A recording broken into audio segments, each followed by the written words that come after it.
Hey y'all, welcome back to the Chalk Talk Book Club, where we don't just read the playbook, we audit it. I'm Lee Walpole Lassiter, sports attorney, athlete agent, and self-proclaimed tax law enthusiast. Because yes, someone has to love 1099s, and that someone is me. Today, we're cracking open the Athlete's NIL Playbook by Kristi Dosh, and this one isn't just shelf candy. It's the manual that every athlete and parent wishes they had before diving headfirst into the NIL world. Each episode, I'm breaking down one chapter at a time, short, smart, and with enough sarcasm to keep it interesting. Because NIL isn't just about money, it's about ownership, opportunity, and not signing your name on something you don't understand. All right, grab your highlighter, your book, your favorite caffeinated beverage, and let's start with Chapter 1, New Rules in College and High School Sports.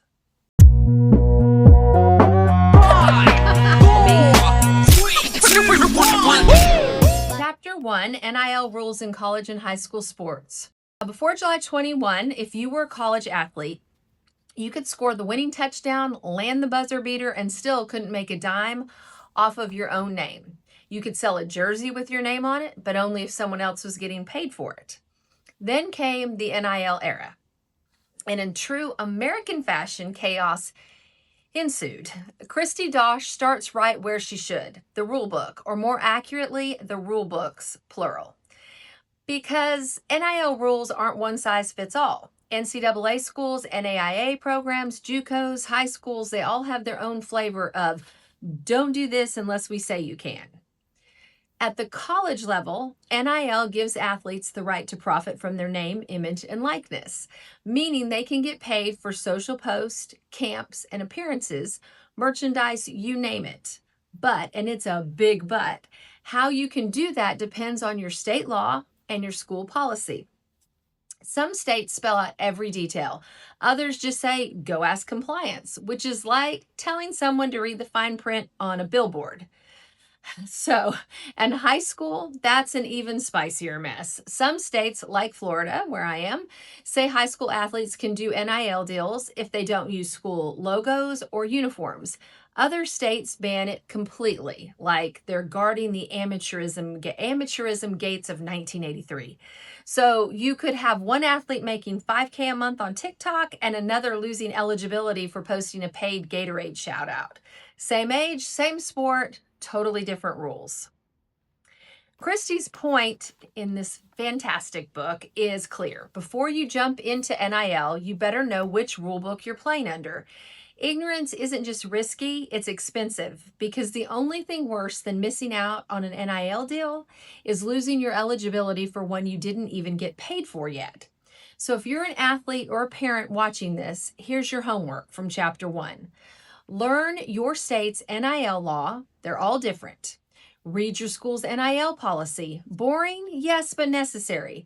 Keep receipts because compliance departments love paper trails.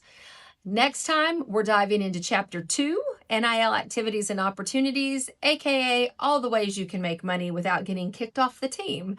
I'm Lee, this is the Chalk Talk Book Club, and remember, NIL might be about your name, image, and likeness, but it's also about knowing the law before you sign your life away.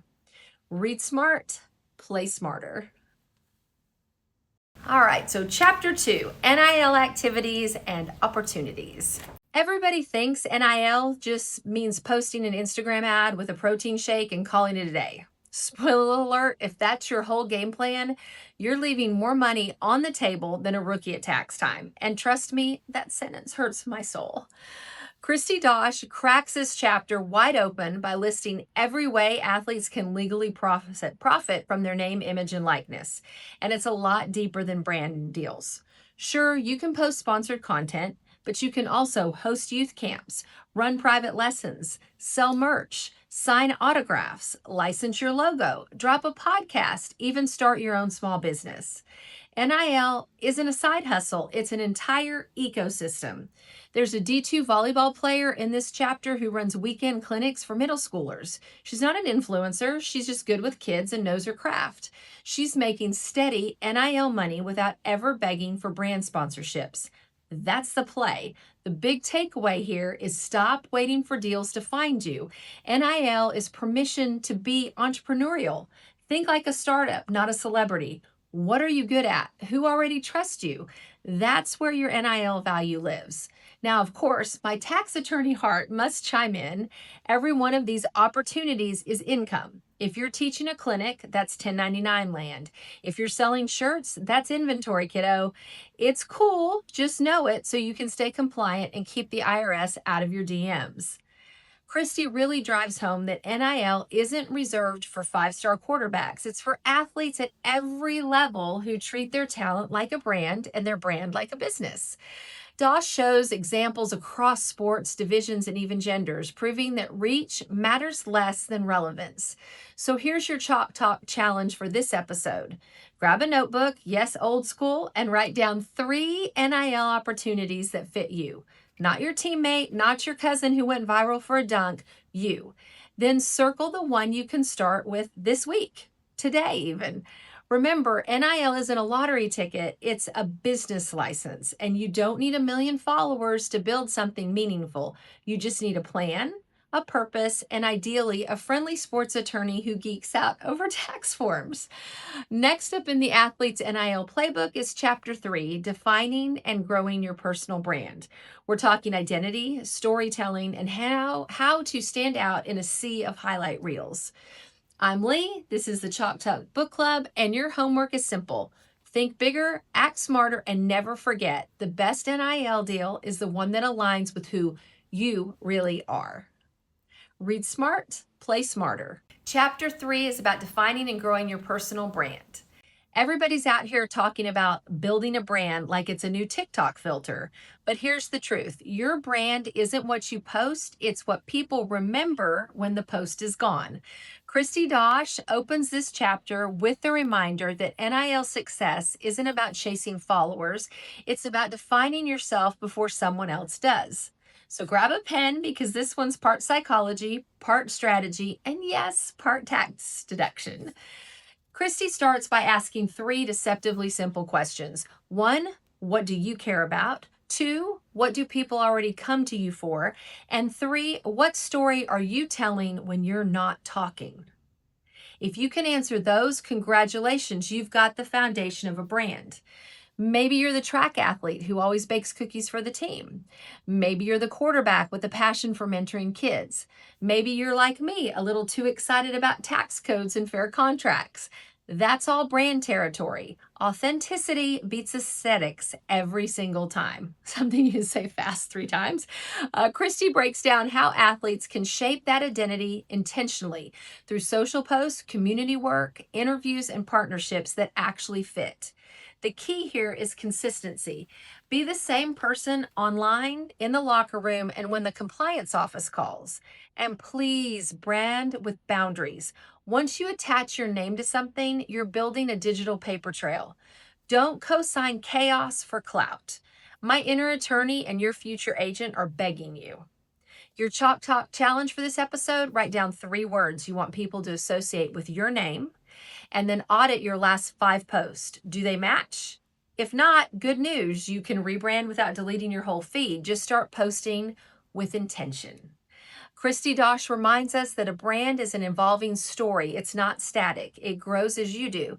So be deliberate about the chapters you're writing because one day a sponsor, scout, or hiring manager is going to read them. Next up in the Athletes NIL Playbook is Chapter 4, Social Media Marketing, where we'll talk about algorithms, engagement, and why your bio might be losing you deals.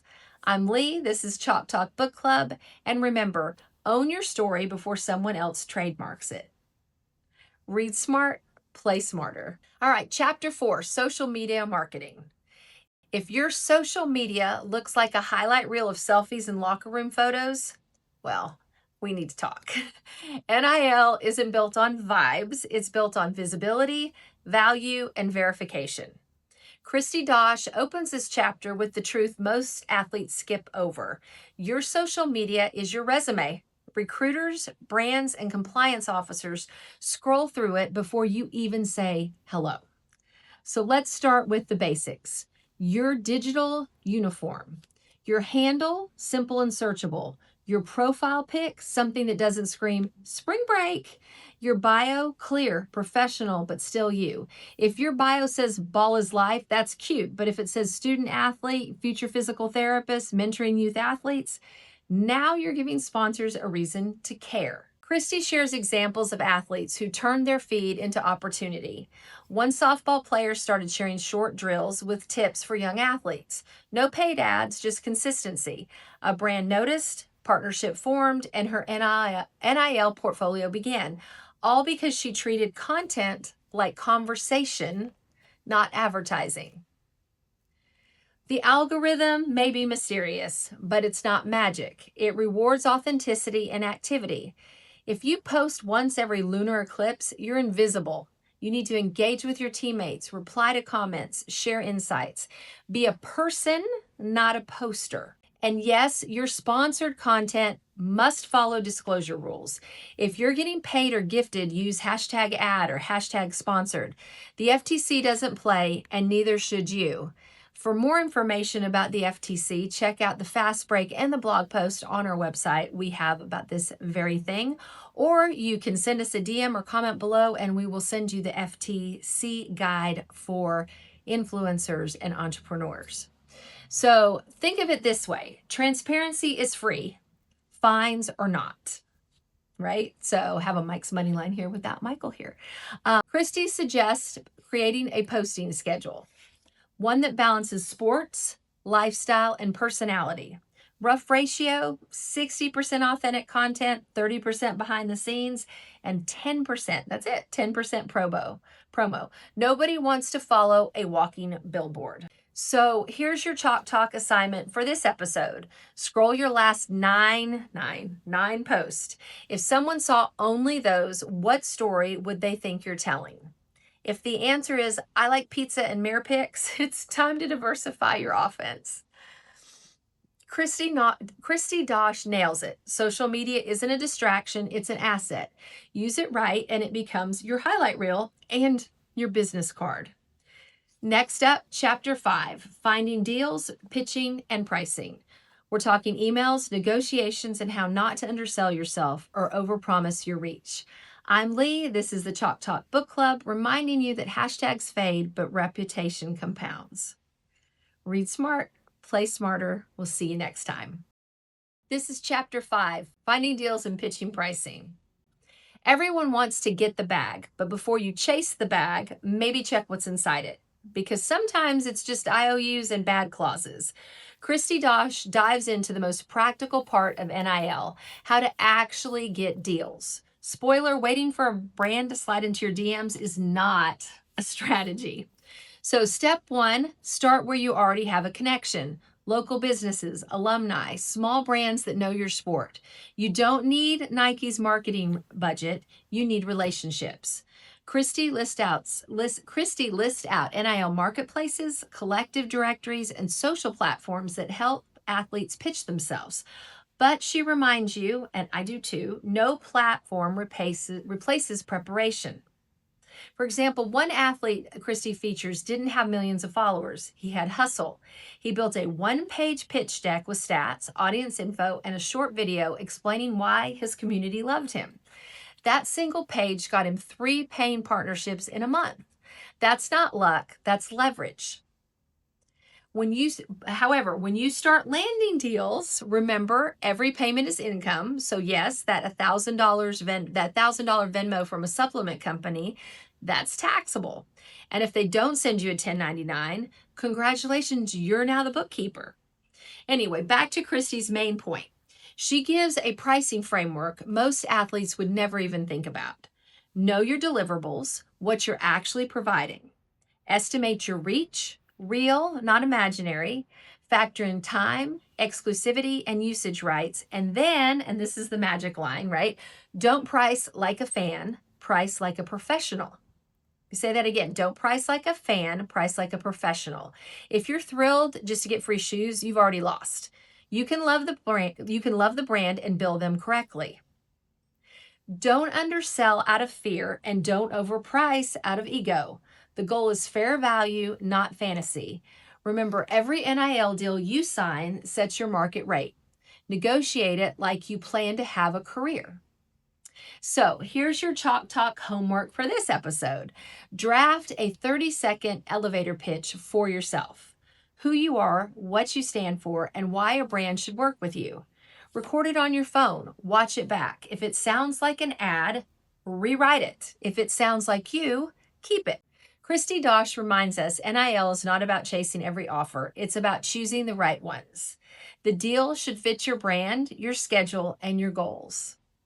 Next up is Chapter 6, working with third parties, collectives, and agencies, and more. We'll talk about contracts, control, and why free help can sometimes cost you everything. I'm Lee. This is a Chalk Talk Book Club. And remember, don't just sign the bag, audit it. Read smart, play smarter. We'll see you next time. Chapter 6, working with third parties, collectives, agencies, and more. Every athlete wants help.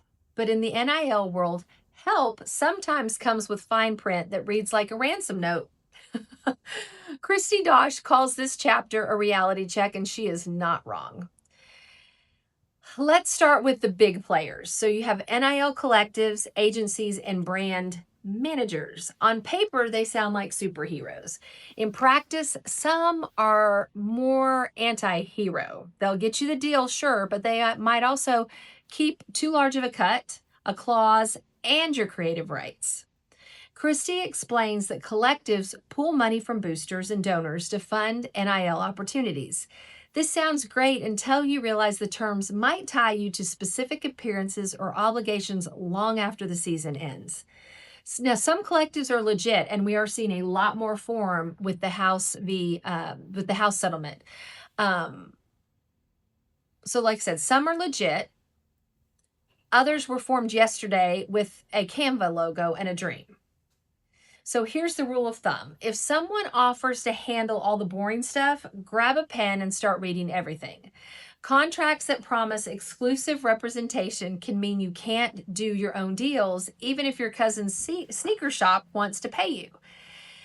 And the moment someone says, don't worry about the details, you need to start worrying. I know I would start worrying professionally. Kristi walks through questions every athlete should ask before signing anything. What exactly are you doing for me? How long does this deal last? What's the percentage or the fee? Who owns the content after it's posted? If you can't answer those things clearly after reading a contract, that's your red flag. One athlete in Kristi's book signed a quick social media management deal. The company took 25% of every NIL payment, even the ones that they didn't negotiate, and locked her in for 2 years with no exit clause. That's not representation, that's captivity with hashtags. You deserve professionals who build your brand, not borrow it. And that's key. Building your brand, not borrowing it. Look for transparency, clear contracts, and ideally someone who knows how to spell fiduciary duty. And yes, if they're managing your deals, make sure you ask for 1099 copies because you can't file deductions for mystery money. So here's your Chalk Talk homework for this chapter. Before you sign with anyone, make a deal checklist, print it, write your answers. If you don't know them all, you're not ready to sign. You can also visit the downloadable section of our website, and we have all these checklists there as well. Kristi Dosh nails this point. NIL is freedom, but freedom without information is just chaos with better branding. Build a team, but build it wisely. Next up in the Athlete's NIL Playbook is Chapter 7, Licensing and Intellectual Property. We're talking ownership rights and why your face might already be trademarkable. I'm Lee. This is the Chalk Talk Book Club reminding you contracts aren't scary. They're just paper shields. Read them. And remember to read smart and play smarter. Okay, Chapter 7, Licensing and Intellectual Property. So you finally got your first NIL deal, posted your photo, and you're feeling good. Until 6 months later, your face is on a billboard in Ohio selling protein powder you've never even tasted. Surprise! You licensed your image forever. Welcome to Chapter 7, where Kristi reminds us that NIL isn't just about making money, it's about keeping control of the thing that earns it, your name, image, and likeness. So here's the basic rule. When you sign a deal, you're not just agreeing to promote a product, you're agreeing to who can use that. That's licensing, and intellectual property, IP for short, is the fancy legal umbrella that covers your name, photos, logo, and anything uniquely you. Kristi tells stories of athletes who gave away unlimited rights in exchange for free gear. That's not partnership, that's a permanent sale at a discount. If your signature, nickname, or highlight clip is valuable enough for someone else to use, it's valuable enough to protect. I'm going to have a law nerd moment here, right? So let me translate IP protection into athlete speak. You need to mark your territory, register your logo, watermark your videos, read the usage clause in every contract, and for the love of deductions, do not sign a deal that says perpetual worldwide rights. That phrase is lawyer code for you just gave away your identity in all time zones. So Kristi breaks it down beautifully. Licensing equals you give permission for a specific use, usually for a limited time. Assignment means you give ownership. Don't do that unless you mean it. Copyright and trademark equal your legal armor. Use them. Kristi talks about one college baseball player who trademarked his name before signing his first NIL deal. Brands laughed until that nickname blew up on social media. Now he's licensing it back to them. That's not ego, that's enterprise. So your Chalk Talk assignment for this week, or for this episode rather, is Google yourself. Seriously. See who's using your photos, name, or highlights. If someone's cashing in without permission, congrats, you've just learned why IP law exists. And yes, filing trademarks and LLCs cost money, but you can deduct it because it's part of your business. See, the tax code loves you when you treat yourself like a brand. I know, more tax references. Kristi Dosh's message is simple. Your NIL is your property. Guard it like your playbook. You can't build generational wealth or even any wealth if you don't even own your name. Next up is Chapter 8, NIL agents. We're talking representation, who you should hire, what they should actually do, and how to spot the fakes before they spot your wallet. I'm Lee, this is the CLOSER.The Book Club, and remember, don't just play the game, own the rights to it. Read smart, play smarter. See you next time. Chapter 8, NIL agents.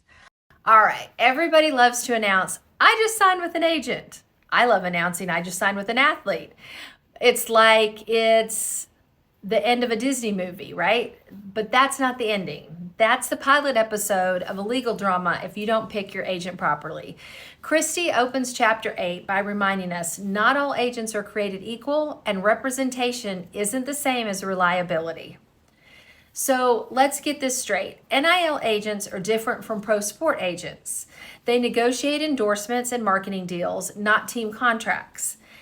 And a little aside here, as somebody that just sat for the MLB-PA exam to be a pro agent for the Major League Baseball League, they're very, very different things, okay? But here's the kicker. They still control access to your money, whichever type of agent you have. They still control access to your money, your image, and sometimes your sanity if you don't set things up right and pick your agent properly. Before you sign, you need to ask, are they registered with your state's athlete agent registry?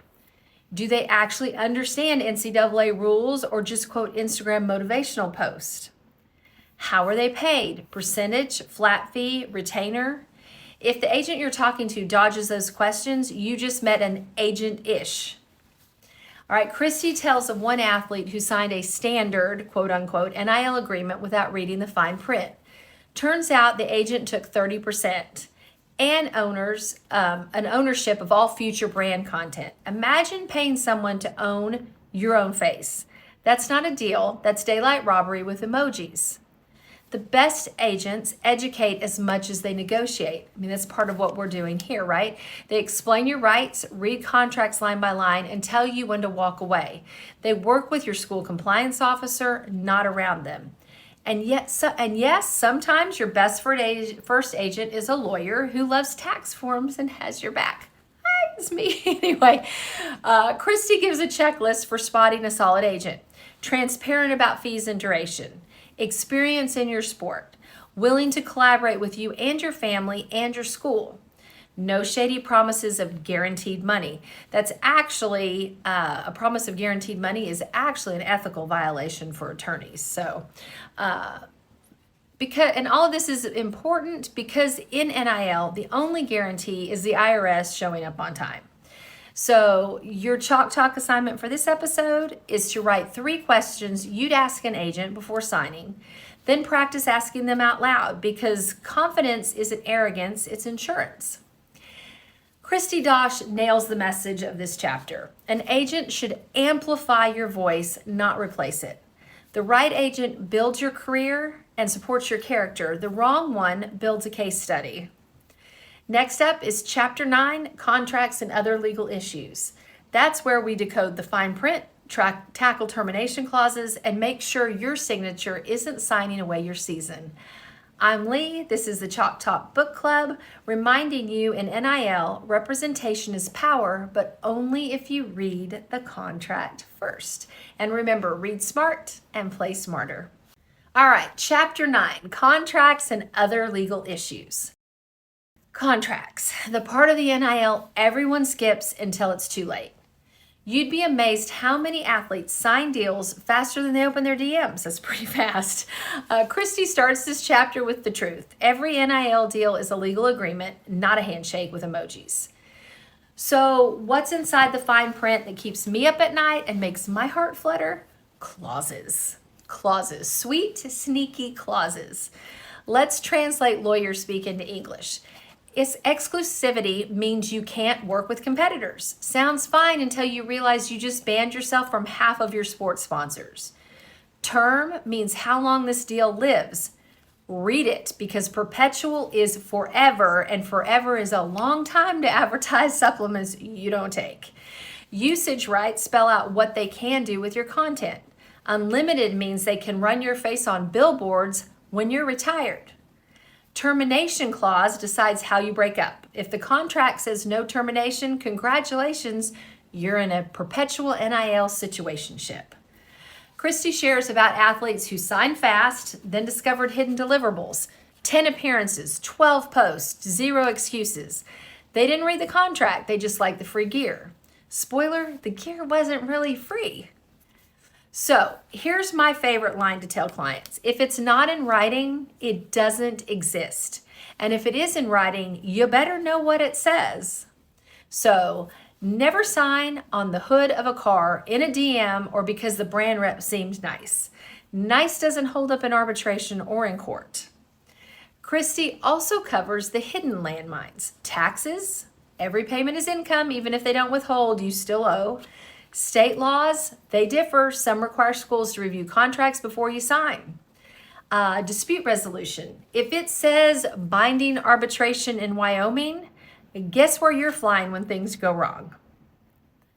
It's true. So you're not supposed to understand every line of a contract on the first read. That's why professionals exist. Have an attorney or at least someone literate in contracts look it over. NIL deals should build your career, not your legal bills. So your Chalk Talk homework for this session, pull one contract, any contract, and highlight every word you don't understand. Then look them up or ask someone who does. Knowledge isn't expensive, ignorance is. Kristi Dosh makes it clear. A contract isn't a trap, it's protection when used correctly. The goal isn't to fear fine print, it's to master it. Next up is Chapter 10, Extending Your Brand Beyond Graduation. We're talking legacy, post-sport business moves, and how to turn NIL momentum into lifetime income. I'm Lee, this is the Chalk Talk Book Club, reminding you, read every line because your signature has consequences and commas matter. Chapter 10, Extending Your Brand Beyond Graduation. The clock runs out for every athlete. The question isn't if, it's what happens after. Kristi Dosh kicks this chapter off with a simple truth. NIL shouldn't end when your eligibility does. Your name, image, and likeness don't graduate, they evolve. Kristi profiles athletes who turned NIL momentum into business ownership, media brands, nonprofits, even real estate portfolios. They didn't wait for a next chapter. They wrote it while they were still suiting up. And that's the mindset shift. NIL isn't a side hustle. It's the seed of generational wealth. Kristi highlights a basketball player who launched a fitness app using her NIL brand. Another parlayed his podcast into a post-grad media job. They both understood the same thing. Followers fade, but credibility compounds. So here's where I get excited. Once you've built an audience and an LLC, you can keep that structure forever. File your taxes, protect your trademarks, and boom, you've just turned college athlete into small business owner. I told you the IRS could be romantic. Well, I don't know about romantic. The IRS could be romantic if you read it right. Kristi lays out the playbook for longevity. Keep producing content that fits your values. Maintain relationships with brands that treated you right. Keep track of every deal, receipt, and renewal, because reputation is going to outlive eligibility. But you know what doesn't outlive eligibility? That free gear discount code you forgot to cancel. Check your subscriptions. This chapter's heartbeat is ownership. Whether you move into coaching, law, business, or broadcasting, the brand you built through NIL can open doors if you nurture it. You've already done the hardest part, proving you can show up and perform under pressure. The rest is just paperwork and persistence. So here's your Chalk Talk assignment for this chapter. Write down one way your athletic brand can live on after your last game. Teaching, training, creating, investing. Pick one and sketch the first step. Legacy starts with intention, not when you retire. So Kristi Dosh reminds us that NIL isn't just about the now, it's about the after. The jersey may hang in a closet, but your name will still carry weight. Use it wisely. Next up, the finale, Chapter 11, The Future of NIL and Revenue Sharing, where we peek into the crystal ball of college sports and talk about where this wild experiment is heading.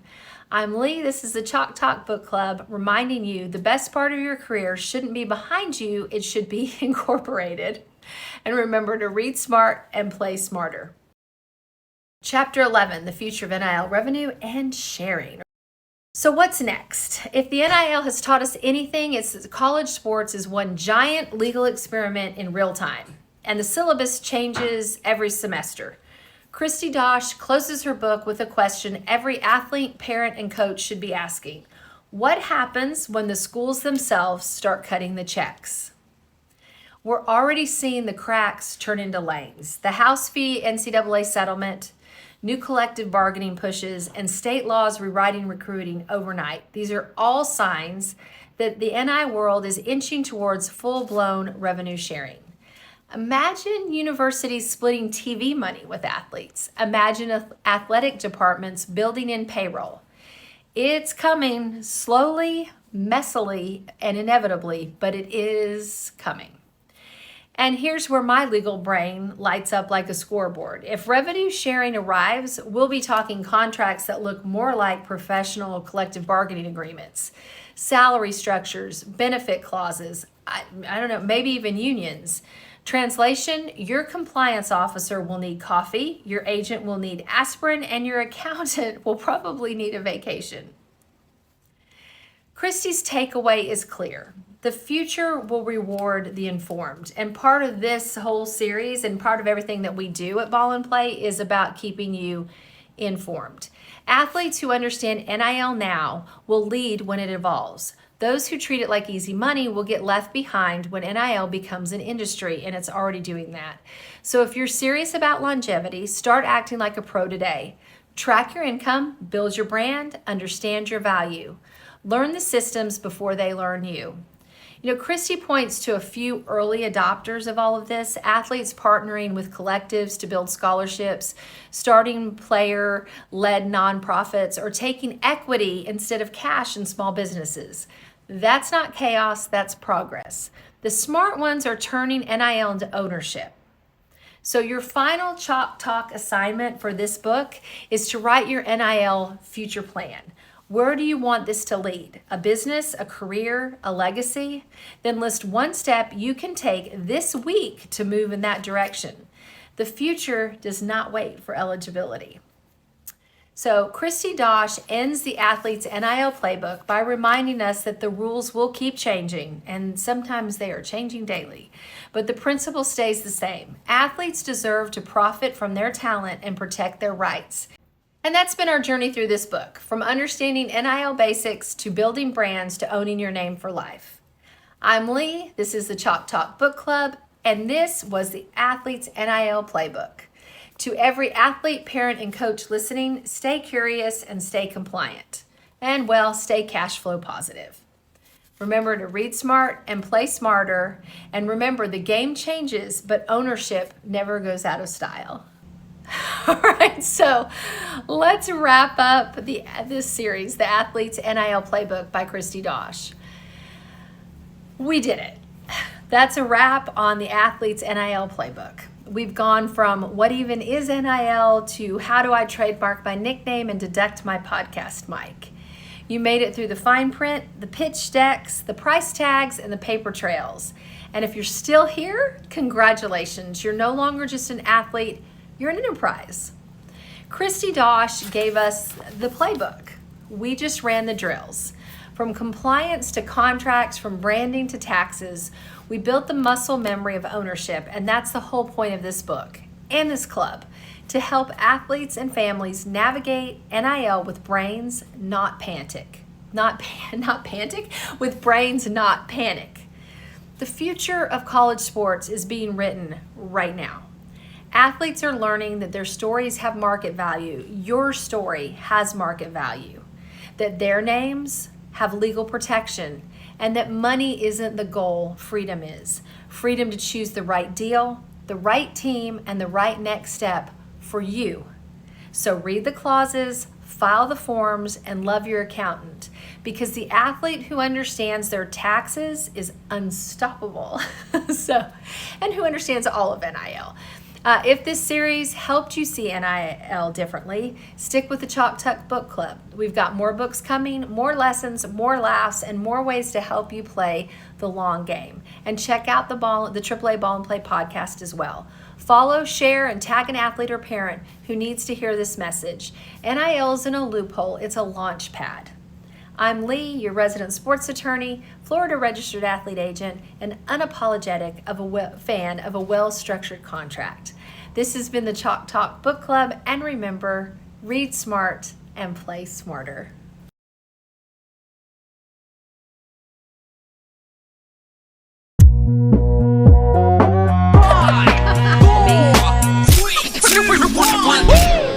Hey y'all, I'm Lee Walpole Lassiter, sports attorney, Florida registered athlete agent, book nerd, and unapologetic lover of tax forms.